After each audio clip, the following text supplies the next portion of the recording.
السلام علیکم ورحمۃ اللہ وبرکاتہ۔ میرے دوستو، آج کا جو ٹاپک ہے وہ شعری اصناف کی جو قسم ہے مرثیہ گوئی۔ آج جو بات ہوگی مرثیہ نگاری پر اور مرثیہ گوئی پر۔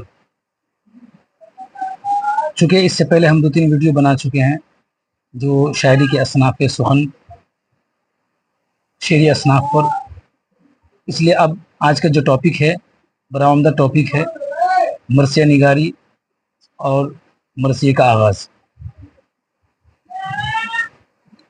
سب سے پہلے ہم دیکھیں گے کہ مرثیہ کس زبان کا لفظ ہے اور مرثیہ کے لفظی اور اصطلاحی معنی کیا ہے۔ اس کے بعد ہم آگے بات کریں گے۔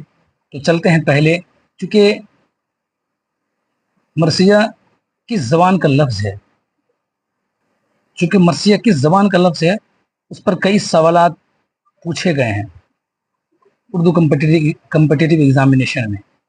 اس لیے میں چاہتا ہوں کہ ہر ایک جزیات کو بالکل تفصیل کے ساتھ چلیں تو کافی استفادہ حاصل ہو جائے گی۔ تو ہم پہلے بات کرتے ہیں کہ مرثیہ کس زبان کا لفظ ہے۔ مرثیہ عربی زبان کا لفظ ہے جو رثا سے مشتق ہے۔ مرثیہ عربی زبان کا لفظ ہے جو رثا سے مشتق ہے، اور اس کا جو لفظی معنی ہے وہ آہو بکا کرنا، رونا یا دھونا، اس کا لفظی معنی۔ اب ہم اصطلاحی معنی میں بات کریں گے کہ مرثیہ کا اصطلاحی معنی کیا ہوتا ہے۔ تو مرثیہ کا جو اصطلاحی معنی ہے وہ ہے کسی کی موت پر اظہار غم کیا گیا ہو اور مرنے والے کے اوصاف بیان کیے گئے ہوں۔ مطلب یہ ہے کہ مرثیہ اصطلاحی معنی میں اس صنف شاعری کو کہتے ہیں جو کسی کی موت پر غم کا اظہار کیا گیا ہو اور مرنے والوں کے اوصاف اور ان کی خصوصیات بیان کیے جاتے ہوں، اسے مرثیہ نگاری کہتے ہیں۔ مثال کے طور پہ ہم اپنی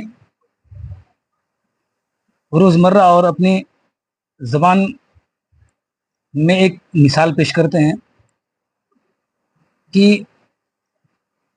کسی کی موت واقع ہوتی ہے تو لوگ روتے اور دھوتے ہیں۔ اگر وہ ایک شعری پیکر بن جائے تو اسے مرثیہ کہتے ہیں۔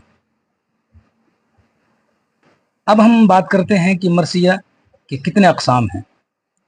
تو مرثیہ کی 2 اقسام ہیں۔ پہلا ہے شخصی مرثیہ اور دوسرا ہے کربلائی مرثیہ۔ شخصی مرثیہ کی تعریف اس طرح ہم کر سکتے ہیں کہ شخصی مرثیہ اس مرثیہ کو کہتے ہیں جو کسی عام لوگوں کی موت پر غم کا اظہار کیا گیا ہو۔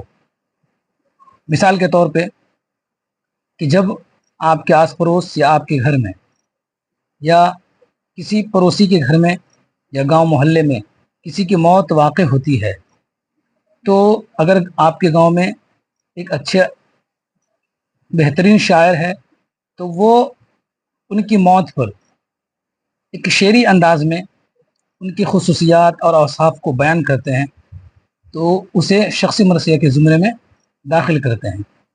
اب ہم مثال دیکھتے ہیں اردو ادب کی دنیا میں۔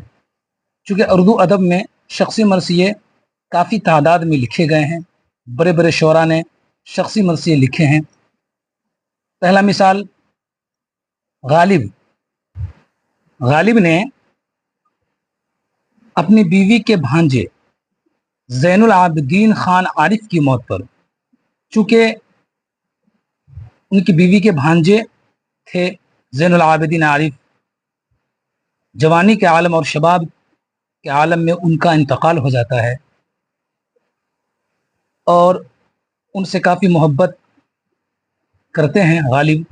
جب ان کی وفات بالکل عین جوانی میں ہوتی ہے تو ایک طرح کے جذبات کو متحرک کرتے ہیں اور غالب ان پر ایک مرثیہ لکھتا ہے جو شخصی مرثیہ کے زمرے میں آتا ہے۔ ان کا پہلا شعر ہے لازم تھا کہ دیکھو میرا رستہ کوئی بھی نہ اور۔